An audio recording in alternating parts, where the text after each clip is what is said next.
আসসালামু আলাইকুম প্রিয় ভাই ও বন্ধুরা, শেরাতলা বাজারে আজকে ভিডিও এবং কাঁচা বাজারের যাবতীয় মালামালের দাম এত বেশি যে পেঁয়াজের কেজি 90 টাকা, গত সপ্তাহে ছিল 50 টাকা, আর কাঁচা ঝাল 400 টাকা কেজি।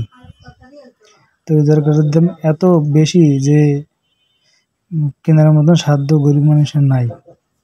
এই আমাদের মামার অনেক অভিযোগ, এত তরি তরকারির দাম, প্রচুর তরি তরকারির দাম বাজারে তরি তরকারিও তেমন নাই। বর্ষায় তরি তরকারি সব নষ্ট হয়ে গেছে, এই জন্য এত বাড়তি দাম। একটা লাউ কিনলাম 50 টাকা পিস, ছোট্ট একটা লাউ। অনেক গরিব মানুষ কিভাবে যে চলবে সেটা নিয়ে বড় কথা। এমন যেন না হয়ে যায় বাংলাদেশে দুর্ভিক্ষ দেখা দেয়। একটা লাল শাক 20 টাকা, কি অবস্থা! যে তরকারি মানুষ খায় না সেই তরকারির দাম অনেক অনেক টাকা দাম।